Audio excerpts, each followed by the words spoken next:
అంతా అనుకున్నట్లే జరిగింది. ఓటుకు కోట్ల కేసులో చంద్రబాబు నాయుడు పాత్రను ఎన్ఫోర్స్మెంట్ డైరెక్టరేట్ ప్రస్తావించింది. నామినేటెడ్ ఎమ్మెల్యే స్టీఫెన్సన్తో ఫోన్లో బేరసారాలాడింది. మా వాళ్ళు బ్రీఫ్డ్ మీ అని బంపర్ ఆఫర్ని వినిపించింది కూడా చంద్రబాబు నాయుడు స్వరమేనని ఫోరెన్సిక్ నివేదిక నిర్ధారించింది. నాడు తెలంగాణ టీడీపీలో చంద్రబాబు కుడిభుజం, నేడు తెలంగాణ కాంగ్రెస్ నాయకుడైన రేవంత్ రెడ్డిని ప్రధాన నిందితుడిగా పేర్కొంటూ ఈడీ ఛార్జ్షీట్ దాఖలు చేసింది. ఛార్జ్షీట్లో చంద్రబాబును ముద్దాయిగా పేర్కొనకపోయినా ఆయన పాత్ర గురించి స్పష్టంగా ప్రస్తావించడంతో టీడీపీ నేతల్లో ఆందోళన మొదలైంది. ఈ అనవసర వివాదం అంతా చంద్రబాబు నాయుడి తప్పుడు ఆలోచన వల్లే వచ్చిందని టీడీపీ సీనియర్ నేతలు చెవులు కొరుక్కుంటున్నారు. దీనిపైన వాల్టి మ్యాగజైన్ స్టోరీ. మన వాళ్ళు బ్రీఫ్డ్ మీ అనగానే దేశవ్యాప్తంగా అందరికీ గుర్తుకొచ్చే పేరు మాజీ ముఖ్యమంత్రి, తెలుగుదేశం పార్టీ అధ్యక్షుడు నారా చంద్రబాబు నాయుడే. చంద్రబాబు నాయుడు పేరు చెప్పగానే అందరికీ తలుక్కున గుర్తుకొచ్చేది ఓటుకు కోట్లు కేసే. చాలా పెద్ద ప్లాన్ వేశాననుకుని, చాణుక్యుణ్ణి మించిన స్కెచ్ గీశాననుకుని ఓ కుట్రను అమలు చేయబోయిన చంద్రబాబు నాయుడు అడ్డంగా దొరికిపోవడంతో ఈ కేసు నమోదైన సంగతి అందరికీ తెలిసిందే. ఇంచుమించు 6 ఏళ్ల తర్వాత ఇప్పుడు ఎన్ఫోర్స్మెంట్ డైరెక్టరేట్ ఈ కేసుపై ఛార్జ్షీట్ ఫైల్ చేసింది. పాపం ఇప్పుడిప్పుడే పండుతోంది. సుప్రీంకోర్టుకు వేసవి సెలవులు ముగిస్తే ఈ పాపం మరింత మిగల ముగ్గుతుందని రాజకీయ పళ్ళ వ్యాపారులు చెబుతున్నారు. ఇంతకీ సగం పండిన ఈ పండు పేరు ఓటుకు కోట్లు కేసు. ఈ కేసుపై సుదీర్ఘ విచారణ తర్వాత ఎన్ఫోర్స్మెంట్ డైరెక్టరేట్ ఎట్టకేలకు ఛార్జ్షీట్ దాఖలు చేసింది. చంద్రబాబుకు అత్యంత నమ్మకస్తుడు, తెలంగాణలో బాబుకు రైట్ షోల్డర్, ప్రస్తుతం తెలంగాణ కాంగ్రెస్ పార్టీలో కాలక్షేపం చేస్తున్న మల్కాజ్గిరి ఎంపీ రేవంత్ రెడ్డిని ప్రధాన నిందితుడిగా, Sathupalli MLA Sandra Venkataveeraiah, TDP Christian cell నేత సెబాస్టియన్, రేవంత్ అనుచరుడు రుద్ర శివకుమార్ ఉదయసింహ, జెరూసలం మత్తయ్యతో పాటు వేం కృష్ణ కీర్తన్ను నిందితులుగా పేర్కొంటూ ఎన్ఫోర్స్మెంట్ డైరెక్టరేట్ ఛార్జ్షీట్ దాఖలు చేసింది. ఛార్జ్షీట్లో చంద్రబాబు నాయుడిని ముద్దాయిగా పేర్కొనకపోయినప్పటికీ చంద్రబాబు పాత్ర గురించిన ప్రస్తావన ఉన్నట్లు తెలుస్తోంది. గతంలో ఏసీబీ దాఖలు చేసిన ఛార్జ్షీట్లో చంద్రబాబు పేరును పదే ప్రస్తావించారు. ఏసీబీ ఛార్జ్షీట్లో చంద్రబాబు నాయుడి ప్రస్తావన 37 సార్లు ఉన్నా ఆయన్ను ముద్దాయిగా చేర్చకపోవడాన్ని సవాల్ చేస్తూ మంగళగిరి ఎమ్మెల్యే ఆళ్ల రామకృష్ణారెడ్డి దేశంలోని సర్వోన్నత న్యాయస్థానాల్లో పిటిషన్ దాఖలు చేశారు. చంద్రబాబు నాయుడిని ముద్దాయిగా చేర్చి విచారణ చేయాలని అందులో కోరారు. ఆ పిటిషన్ను విచారణకు స్వీకరించడానికి నాటి సుప్రీంకోర్టు చీఫ్ జస్టిస్ బాబ్డే అంగీకరించారు. వేసవి సెలవుల తర్వాత ఈ కేసు విచారణ చేపడతామని న్యాయమూర్తి పేర్కొన్నారు. పిటిషనర్ తరపున ప్రముఖ న్యాయవాది ప్రశాంత్ భూషణ్ ఈ కేసు వాదించనున్నారు. అసలు ఈ కేసు పుట్టుపూర్వోత్తరాల గురించి తెలుసుకోవాలి అంటే ఓసారి ఫ్లాష్ బ్యాక్లోకి వెళ్లాల్సిందే. రాష్ట్ర విభజన తర్వాత 2015లో తెలంగాణలో ఎమ్మెల్సీ ఎన్నికలకు నగారా మోగింది. ఆ ఎన్నికల్లో చంద్రబాబు నాయుడు టీడీపీ తరపున వేం నరేందర్ రెడ్డిని నిలబెట్టారు. నిజానికి నాడు మిత్రపక్షాలపై టీడీపీ, బీజేపీకి ఉన్న ఎమ్మెల్యేల బలంతో ఎమ్మెల్సీ ఎన్నికల్లో గెలిచే అవకాశాలు లేనే లేవు.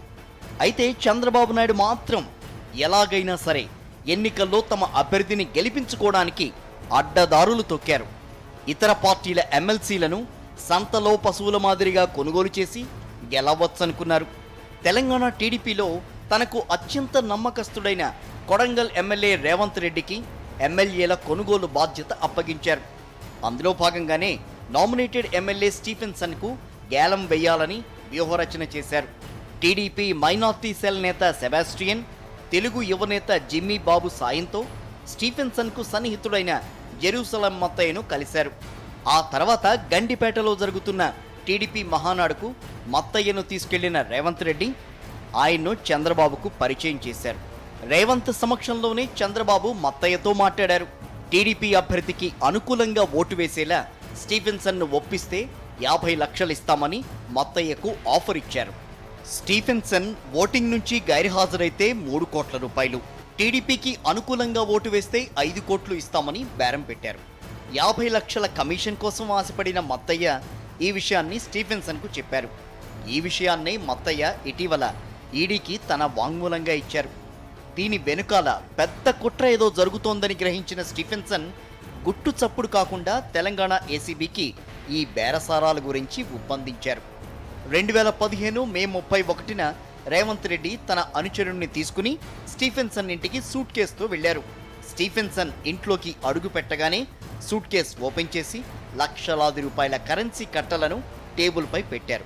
ప్రస్తుతానికి 50 లక్షలు తెచ్చామని, పని పూర్తయితే మిగతా సొమ్మును పువ్వుల్లో పెట్టి అందిస్తామని రేవంత్ రెడ్డి చెప్పుకొచ్చారు. మీరు ఈ పని చేస్తే మా బాస్ మీకు ఏం కావాలంటే అది చేస్తారు అని రేవంత్ రెడ్డి ఆఫర్ ఇచ్చారు. ఏపీలో మా బాస్ చంద్రబాబే అధికారంలో ఉన్నారు, మీకే పని కావాలంటే అది చేసుకోవచ్చు అని రేవంత్ ఊరించారు. చంద్రబాబుకు అంతా తానేనని, తననే ఆయన నమ్ముతారని కూడా రేవంత్ చెప్పుకొచ్చారు.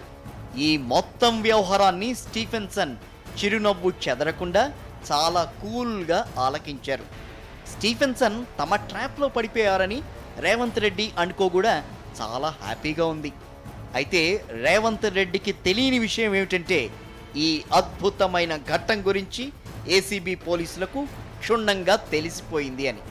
చంద్రబాబు నాయుడు తనను కొనడానికి తమ పార్టీ నేతలకు డబ్బులిచ్చి పంపిస్తున్నారని స్టీఫెన్సన్ చెప్పడంతోనే ఏసీబీ రంగంలోకి దిగిపోయింది. రేవంత్ అండ్ కో స్టీఫెన్సన్ ఇంటికి రావడానికి ముందే ఏసీబీ వారు వచ్చి హై పిక్చర్ క్వాలిటీ సీసీ కెమెరాలు కావాల్సిన యాంగిల్స్లో ఫిట్ చేయించారు.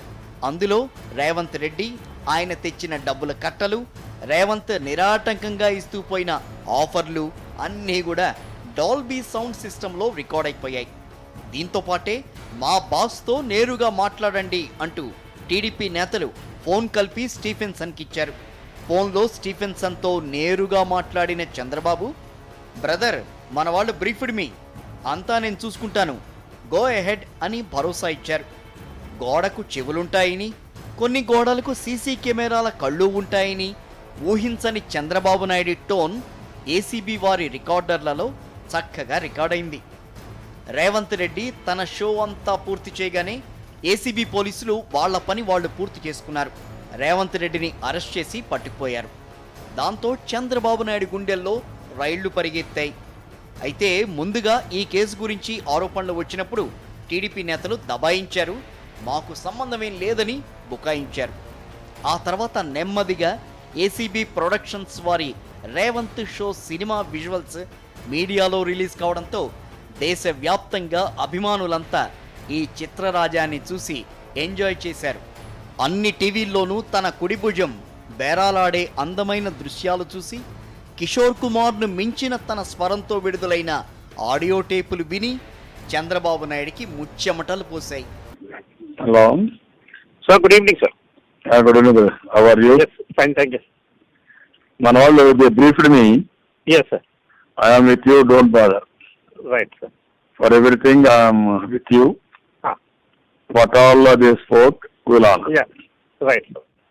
Freely you can decide, no problem at all. Okay, sir. That is our commitment, we will work together, no problem. Right. అయితే పైకి మాత్రం మేకపోతు గాంభీర్యం ప్రదర్శించారు. నా ఫోన్ని ఎలా ట్యాప్ చేస్తారు అని పదే పదే మండిపడ్డారే తప్ప ఆ ఫోన్లో మాట్లాడింది తాను కాదని గాని, రేవంత్ రెడ్డికి 50 లక్షల రూపాయలు ఇచ్చి పంపించింది తాను కాదని గాని, స్టీఫెన్సన్ను కొనుగోలు చేయాలన్న కుట్ర తనది కాదని గాని చంద్రబాబు నాయుడు ఈ రోజుకి చెప్పలేదు. అసలు చంద్రబాబు అభ్యంతరం వల్ల తాను బేరసారాలాడిన మాటలను తనకు తెలియకుండా ఎలా రికార్డ్ చేస్తారు అన్నదే. నా ఫోన్ని ఎలా ట్యాప్ చేస్తారు, ఎందుకు ట్యాప్ చేశారు, నాకిప్పుడే తెలియాలి అంటూ చంద్రబాబు ఆవేశంతో ఊగిపోయారు. ఫోన్లు ట్యాప్ చేయడం ఇది నీచాతి నీచం అని చెప్పి కూడా నేను మీకు తెలియజేస్తున్నా. ఫోన్లు ట్యాప్ చేసి గవర్నమెంట్లే పడిపోయినాయి. ఈ రోజు నేను ఒక వ్యక్తి కాదు, ఆంధ్రప్రదేశ్ ముఖ్యమంత్రిని, మీ గౌరవాన్ని కాపాడే ప్రతినిధిని. అలాంటిది నా ఫోన్ ట్యాప్ చేసే అధికారం ఈ కేసీఆర్కి ఎవరిచ్చారో మీరే చెప్పాల్సిన అవసరం ఉంది. రేవంత్ను అరెస్టు చేశారు. చంద్రబాబు టేపులు రిలీజ్ చేశారు. ఆ తర్వాత తెలంగాణ ఏసీబీ వాళ్ళు చాలా కాలం గురక పెట్టి నిద్రపోయారు. అవినీతికి, తప్పుడు పనులకు పాల్పడడం, ఆ తర్వాత ఆ కేసుల నుంచి బయటపడేందుకు వ్యవస్థలను మేనేజ్ చేయడంలో దేశంలోనే చంద్రబాబుకు ఎవ్వరూ సాటిరారన్న న్యాయరంగ నిపుణుల వ్యాఖ్యలకు బలాన్ని చేకూరుస్తూ తెలంగాణ ఏసీబీ ఈ కేసును నత్తలతో పోటీపడి మరీ నెమ్మదిగా విచారించింది. చేయాల్సిన ఆలస్యం చేసి చివరకు ఛార్జ్ షీట్లో చంద్రబాబు పేరును ముద్దాయిగా చేర్చకుండా వదిలేసింది. దీనిపైనే వైఎస్ఆర్ కాంగ్రెస్ పార్టీ నేత ఆళ్ల రామకృష్ణారెడ్డి సుప్రీంకోర్టును ఆశ్రయించారు. ఏసీబీని కూడా చంద్రబాబు మేనేజ్ చేసి ఉండవచ్చన్న అనుమానాలు వ్యక్తం చేశారు ఆళ్ల పిటిషన్ను స్వీకరించిన నాటి చీఫ్ జస్టిస్ బాబ్డే వేసవి సెలవుల తర్వాత విచారిస్తామని పేర్కొన్నారు. వచ్చే జూన్లో ఈ కేసుపై సుప్రీంకోర్టులో వాదనలు సాగనున్నాయి. ఈ నేపథ్యంలోనే ఎన్ఫోర్స్మెంట్ డైరెక్టరేట్ ఈ కేసుపై ఛార్జిషీట్ దాఖలు చేసింది. అయితే ఇందులోనూ చంద్రబాబు నాయుడిని ముద్దాయిగా చేర్చకపోవడంపై అనుమానాలు వ్యక్తమవుతున్నాయి. ఇక త్వరలో సుప్రీంలో జరగబోయే విచారణలోనే ఓటుకు కోట్లు కేసులో అసలు దోషులెవరో తేలే అవకాశాలున్నాయనంటున్నారు న్యాయరంగ నిపుణులు. చీటికి మాటికి తాను నిప్పునని చెప్పుకునే చంద్రబాబు నాయుడి నిజ స్వరూపం ఓటుకు కోట్లు కేసుతో బట్టబయలు కావడం ఖాయమని పాలకపక్ష నేతలు అంటున్నారు. రేవంత్ రెడ్డిపై ఛార్జ్ షీట్ ఫైల్ చేయడం అంటే చంద్రబాబు వ్యూహాన్ని తప్పుపట్టినట్లే. ఎందుకంటే రేవంత్ రెడ్డి అనే వ్యక్తి చంద్రబాబు చేతిలోని రిమోట్తో పనిచేసే రోబోనే అంటున్నారు రాజకీయ విశ్లేషకులు. తప్పు చేస్తూ రేవంత్ దొరికిపోవడంతో చంద్రబాబు బండారం బట్టబయలైంది. చంద్రబాబు రాజకీయ ప్రస్థానంలో ఓటుకు కోట్లు కేసు ఇక ఎప్పటికీ చెరగని మచ్చే అంటున్నారు న్యాయరంగ నిపుణులు. సర్వోన్నత న్యాయస్థానం విచారణలో చంద్రబాబు బండారం బయటపడుతుందంటున్నారు న్యాయరంగ నిపుణులు. స్టీఫెన్సన్తో బేరసారాలాడేందుకు ఫోన్లో మాట్లాడిన చంద్రబాబు స్వరాన్ని ఫోరెన్సిక్ నివేదిక నిర్ధారించిన నేపథ్యంలో చంద్రబాబు నాయుడు ఓటుకు కోట్ల కేసు నుండి తప్పించుకోవడం సాధ్యమే కాదంటున్నారు వారు. తప్పు చేసిన వాళ్ళు ఎంతటి వారైనా శిక్ష అనుభవించక తప్పదని వారు గుర్తు చేస్తున్నారు. అందరినీ అన్నిసార్లు మోసం చేయలేమన్న వాస్తవాన్ని చంద్రబాబు నాయుడు త్వరలోనే తెలుసుకుంటారని రాజ్యాంగ నిపుణులు అంటున్నారు. ఎన్ఫోర్స్మెంట్ డైరెక్టరేట్ రూపొందించిన ఛార్జీ షీట్ పై అభ్యంతరాలు వ్యక్తం చేస్తున్నారు న్యాయరంగ నిపుణులు. ఓటుకు కోట్లు కేసులో రేవంత్ రెడ్డి ఒక్కరినే ప్రధాన నిందితుడిగా చూపిస్తూ ఛార్జీ షీటు దాఖలు చేయడమేంటని వారు నిలదీస్తున్నారు. రేవంత్ రెడ్డికి డబ్బెవరిచ్చారు, కుట్ర చేయించిందెవరో తేల్చకుండా ఛార్జీ షీటు రూపొందించడం సరికాదని వారంటున్నారు. రేవంత్ రెడ్డి గారి మీద ఒక్కళ్ళ మీద కేసు ఉంటే రేవంత్ రెడ్డి గారు ఈ కేసులో లీగల్ ఆస్పెక్ట్ ఆలోచించండి. What is the legal aspect? Revanth Reddy గారు ఈజ్ ఏ పాసర్ బై. నన్ను అడిగితే డబ్బులు ఎవరిచ్చారు, మాట్లాడింది ఎవరు, ఫస్ట్ అక్యూజ్డ్ అవుతాడా అవడా అతను. ఆయనను వదిలిపెట్టేసి రేవంత్ రెడ్డి గారి మీద కేసు పెడితే కేసు నిలబడదు, కొట్టేస్తారు. Benefit of doubt is clearly established. చట్టం తన పని తాను చేసుకుపోవాలి. ఎప్పుడైతే చట్టం తన పని తాను చేసుకుపోతుందో ప్రజలు ప్రజాస్వామ్యాన్ని నమ్ముతారు. ఎక్స్ట్రా జ్యుడిషియరీ సిస్టంలోకి వెళ్ళకూడదు. ఈడీ ఛార్జీ షీట్ను దృష్టిలో పెట్టుకుని మహానాడులో టీడీపీ నేతలు చంద్రబాబుకు క్లీన్ చీట్ ఇచ్చారని చెప్పుకోవడంలో అర్థం లేదంటున్నారు ఏపీ హైకోర్టు న్యాయవాది బడే రాఘవరావు. చంద్రబాబుకి దమ్ముంటే నార్కో అనాలసిస్కు వస్తే అందులో ఆయన నిర్దోషి అని తేలితే ఖచ్చితంగా క్లీన్ చిట్ ఇవ్వొచ్చు, కానీ అవేవి చేయకుండా ఇష్టారాజ్యంగా ఛార్జీ షీట్ ఫైల్ చేయడమేంటని రాఘవరావు ప్రశ్నిస్తున్నారు. ఈ రోజున కొంతమంది అంటున్నారు తెలుగుదేశం మహానాడు జరుపుకున్నారు, దాంట్లో క్లీన్ చిట్ ఇచ్చినట్టుగా చెప్పుకుంటున్నారు అని అంటున్నారు. నిజంగా నేను చెప్తున్నాను, క్లీన్ చిట్ ఇలా చేయండి ఇస్తారు ప్రజలు. ఎలా చేయాలి? అది నార్కో అనాలిసిస్ టెస్ట్కు రమ్మనండి, వాలంటరీగా రమ్మనండి. లేదు అని ఆయన చెప్తే క్లీన్ చిట్ ఇచ్చేద్దాం.